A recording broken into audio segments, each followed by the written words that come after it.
way over my head. All right, welcome you whiskey people. Welcome to the Whiskey Cantina. I'm Jared. I'm Ray. Welcome to our video. We are very excited. Another video, another installment of the Whiskey Cantina. A little different. A little different. Kind of a comparison video. Kind of a. We're trying to have some fun. Yeah, Doing just trying to something have a little fun, bit different. Yeah. So, I mean, we're trying the Evan Williams Bottled and Bond 100 Proof Kentucky Straight Bourbon Whiskey today. And we're going to compare it to the Jim Beam Black Extra Aged Bourbon, which Jared said it won some measly award back in 2016, right? Yeah, it did. It won the Wine and Spirits Enthusiast, no, Wine and Spirit Competition Quality Award in 2016. Now, the reason we picked these two bottles is, like Raymond said, this is a Evan Williams Bottled and Bond. So again, just so you guys are clear, Bottled and Bond, 4 years, at minimum. least 4 years minimum, Mhm. has to be bottled at 100 proof, has to be bottled in the same distillery by the same distiller, By the same master by distiller, the yeah. same master distiller, and in the same distilling season. Yeah. So it was basically the U.S. government's first attempt at quality control when it came to alcohol and bourbon. This is literally pre-19th century. So this is actually 19th century, and this was pre-prohibition. And it's known for being some of the more strict guidelines in all of whiskey. Strict companies, guidelines, strict quality control. Very, very good overall. I mean, you know you're getting a 4-year bourbon. You know you're getting an age statement bourbon for the most part. This isn't an age statement because we know this is bottled and bond, so we know it's 4 years plus. Now that being said, we wanted to compare it to something that we felt was close. We didn't know how close, but we wanted to try and do a comparison. Well, and then, being a more, not a premium bottle, but, just something that maybe premium compared to the brand, compared to Jim Beam and Evan Williams, something a little bit different from a very known brand. So that's kind of cool to me. Now that being said, you are going to pay a different price. You're going to pay roughly $26 for this. I mean, you could find it maybe $24, $23 bucks. Mm-hmm. You can pay as low as $14 for this. Oh, And again, that's so right. Yeah. we paid $20. You can pay as low as Total Wines sells this for $14. In our area, And think about it, a bottle and bond bourbon, 4-year plus, 100 proof for $14. That's true. It's hard to pass up. Yeah. What's crazy to me of all the guidelines is that it has to be 100 proof. Yeah. That it can't be higher. Well, then again, though, we talked about the difference between your 80s, your 90s, and then jumping into the 100s and 110s. Yeah. You're getting that premium proof. So when they're trying to establish some type of premium label, not even a premium label, the government is trying to establish something that is set in stone, governmentally, enforced for bourbon. Think about that, though. Like, you got to pick a proof. You want to pick 80? No. Because you're going to get people like, on the fence. Yeah. You want to pick 116? No. Because you're going to get people to put, or barrel proof. You want to pick something in the middle. So I think what they did is actually... It's more approachable, but you're still getting that premium proof, So this is the barrel proof, right? This is the bottled and bond? Yes, this is the bottled bond. Sorry, I said barrel proof, so I meant bottled and bond. Man, my nose is getting assaulted with the ethanol. And I don't think I'm exaggerating. It is burning my nose more than a lot of the other bottles that we've tried so far. It is burning, yeah. I'm getting a lot of the ethanol. But then again, it's 100 proof. But it's only, and again, they're not putting an age statement. So we can figure, as opposed to maybe like your Henry McKenna, that's just bottled and bond as well, which is 100 proof, that's going to be a 10 year. So it's going to be muted as far as the smells and stuff that we're getting. So yeah, we are getting 100 proof, so we are getting a lot of the ethanol. But at the same time, we know we're getting a 4-year whiskey at least. Yeah, and I'm not going to judge it until I taste it, but it's just, it's all ethanol for me on the nose. Now then again, we're comparing, $14 to $20 bottle of bourbon.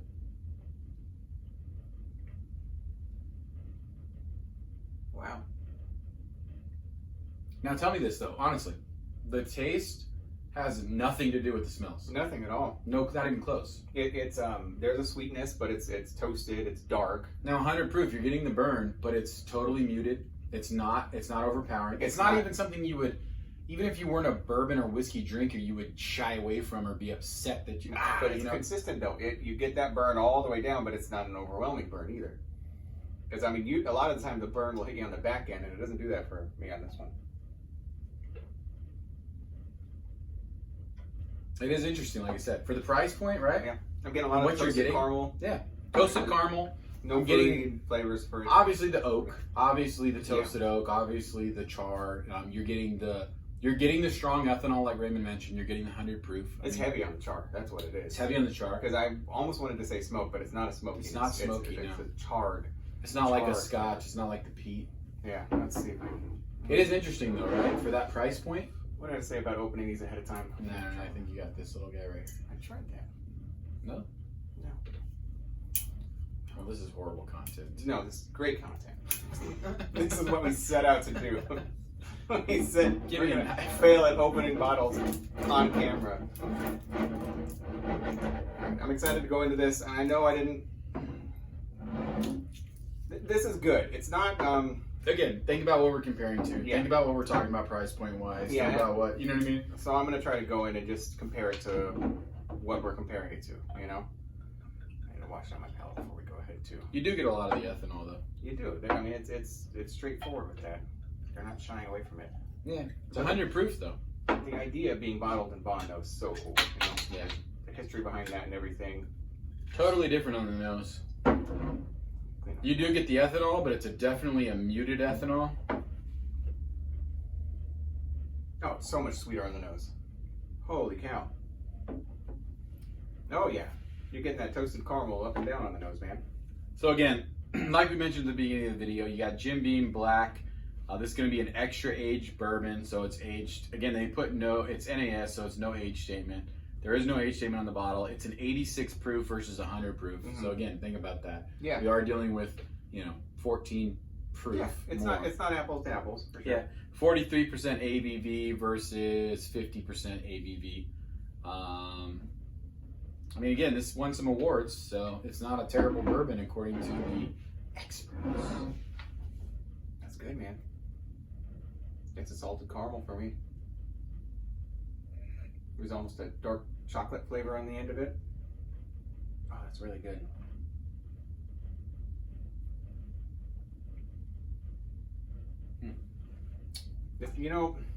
I'm not knocking us at all. Maybe I am a little bit, but I'm just not sure. We went in knowing what we were comparing, but I'm not sure it's the best comparison in the end because these taste so very different. Yeah. Yeah. I agree. You are definitely getting a lot of the caramel. You're getting that extra age in the barrel, so you are getting a little bit of that, almost like this one is almost a smokiness, but it's like a good mild smokiness that you expect from a bourbon. Yeah. That's really good. It's interesting. No, it's good. Sometimes Jim Beam really knocks it out of the park, man. You know what's funny is, man, jeez Louise. That's better. Mm-hmm. I mean, it's an easy winner. I just don't know how fair the comparison is. Really, really good. And for the price, man, yeah, that's killer. I mean, I wouldn't shy away from that for $14 either. For $14, again, that's why we did the comparison in the first place. We knew what we were getting bottled and bond. We knew age statement. We knew it was 4+ years. Again, $14 at the low end, $20 at the high end, $26 at the high end. I mean, you can find this for $21, $22. So, again, hands down, yeah, this one. I don't know. I don't know. I don't know what it is about the Evan Williams. I kind of enjoy it. I like the Jim Beam, and I would pick that as the winner. But for the price point and what you're getting, maybe like an everyday drinker. Again, I'm not suggesting you're an everyday drinker. I'm not saying that. But again, if you were sitting there saying, okay, what's an everyday drinker? What's something good? Again, at least you know what you're getting. At least you got the regulations. At least you got the stipulations. You are getting a better value for your buck. You are getting something very good and tasty out of this. It's good. Yeah, Jim Beam is good. And personally, man, just for me, I would shy away from the Evan Williams a little bit. It didn't sit very well with me. This Jim Beam, though, I thought killed it. I thought it was really good. I thought it was better than the Double Oak that we had. I think it is better than the Double Oak, yeah. I think the Jim Beam is very good. The Jim Beam Black is not bad.